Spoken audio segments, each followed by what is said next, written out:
Good morning, guys. Welcome to the Liverpool FC Journal. I'm MW James. It is Sunday morning, guys. Just out with the dog and want to kind of put something together, just start reflecting on yesterday in the cold light of a Sunday morning. Look, that performance last night against Bournemouth was not good enough in the slightest. And look, it's not just that. It's not just that one-off performance. We'll touch on it a bit more in a moment, but it's the general play, the general form of this team. We had a 13-game unbeaten limp, is what it was. But at no point in any of those games did this team ever look like defending champions, like a dominant team. And I think, reading some of the articles this morning, reading some of the news from some of even like the most loyalist mouthpieces for the club, likes of James Pearce, for example, who's a complete arse slicker to the club. Even they're saying, this is embarrassing, this is not good enough, this is not how a squad like this should be playing. Now, yes, we are missing players. Isak is missing, Leone is missing, who probably wouldn't start. Obviously, Gomez went off injured yesterday. No Canate last night. We are missing players, and I get that. Understand that. We sold Diaz, we didn't replace him. But the squad itself, yes, probably isn't deep enough. I'll admit that. We haven't got enough centre-backs, I don't think, at the club. We haven't got enough wingers at the club. We haven't got enough top-quality strikers at the club. But the team that Slot put out last night, Alisson in goal, Frimpong, obviously Gomez, Van Dijk, Kirkes, McAllister, Gravenberch, Szoboszlai, Wirtz, Salah, and Gakpo. I mean, Gakpo's shit. If he'd started Ekitike, it would have been better. But look, even so, take those 12, for instance. Those 12 players should be good enough if coached in the right way, if sent out in the right way, if asked to play in the right way to beat Bournemouth. Let's get something into perspective here. That wasn't even a good Bournemouth side. They've got a large number of injuries. Their team that they had last season, which was better, has been rapidly weakened. They've got obviously no Kluivert, no Huijsen, no Kirkes, no Semenyo. There's another guy who left, and a centre-back who went to PSV. Can't remember the guy's name because I'm not a Bournemouth fan. So their team's weakened, yet they still play in exactly the same way, with the same aggression, with the same speed, with the same intensity, with the same high velocity, no matter what. Whichever 11 they put out there. Something you wouldn't see from a Liverpool team at the moment. You certainly wouldn't see that same level of dynamism, of attacking intent, of aggression from a Liverpool side. So, you look at that last night and you just think, it's not good enough. It simply is not good enough in the slightest. It really isn't. And the performance was so poor. Again, the football was slow, it was boring, it was turgid. I don't know if you noticed what I noticed, but there's large portions of that game where our players, and look, all players, no one is absolved from blame here, but Szoboszlai, Wirtz, McAllister, Gravenberch, Gakpo, Salah, playing it at walking speed, literally just going pass, pass, turn round, pass backwards. It was just awful. That's slot ball. That is slot ball. That's what he wants them to do. Could you imagine Jurgen Klopp standing on the touchline, allowing Liverpool to walk, allowing Liverpool to pass the ball that slowly, allowing Liverpool to play without any intensity, any aggression at all?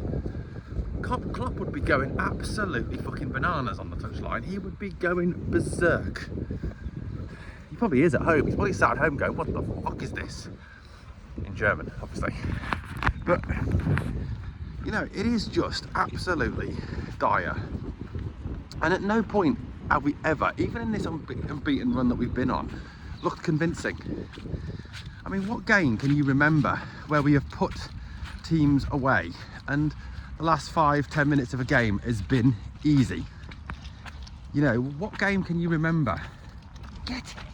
Sorry, my dog's been naughty. What game can you remember where that has ever been the case? You wouldn't be able to. You really wouldn't be able to. Because it hasn't happened. because at no point have we looked convincing. At no point have we looked like we're going to put a team away. At no point have we dominated a game, which we should be with this squad, with these players. We should be putting teams away easily,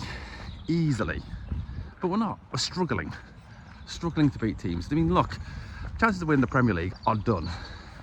Chances to win the FA Cup are done. Chances of, I think, win the Champions League are very low indeed. You know, we're not in the same class as Bayern, Arsenal, PSG, any of those teams. So we're probably going to finish this season with a trophyless. The way we're playing at the moment, we're probably going to struggle to finish top 4.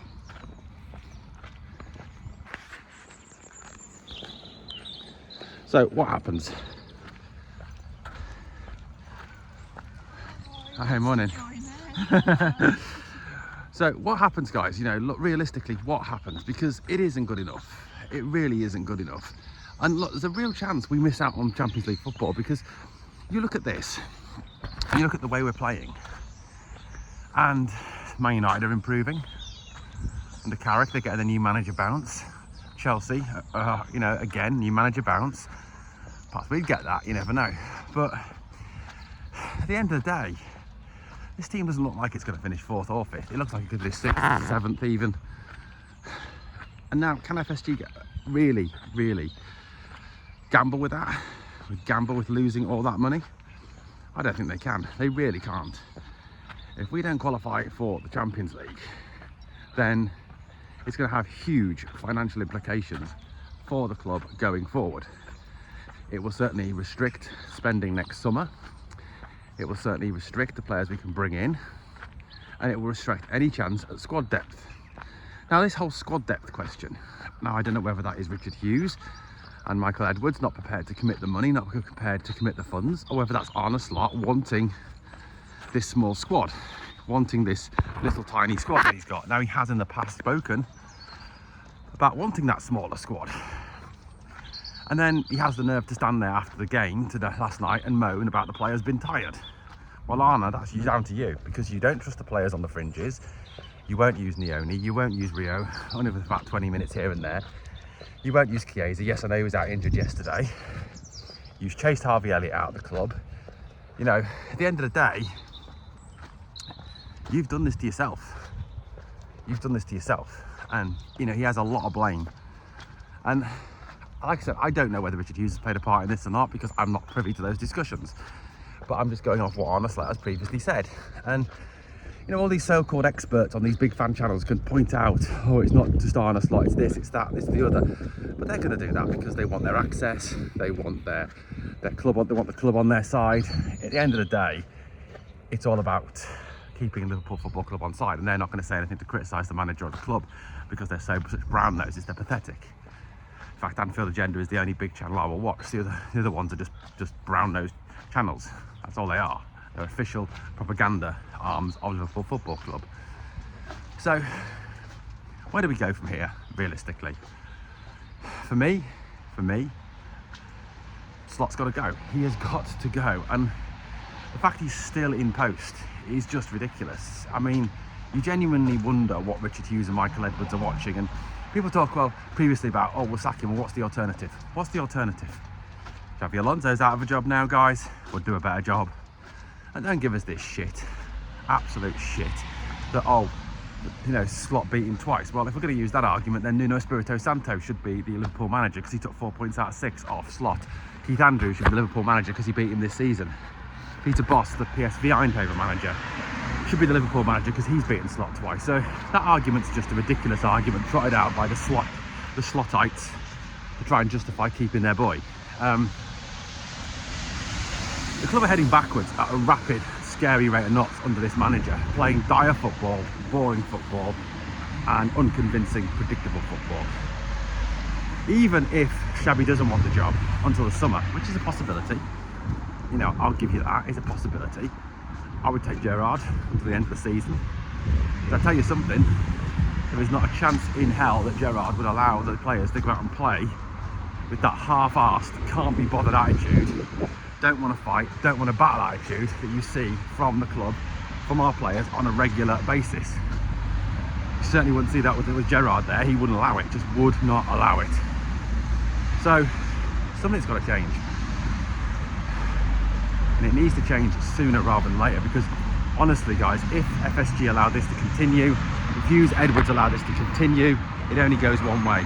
It only goes one way.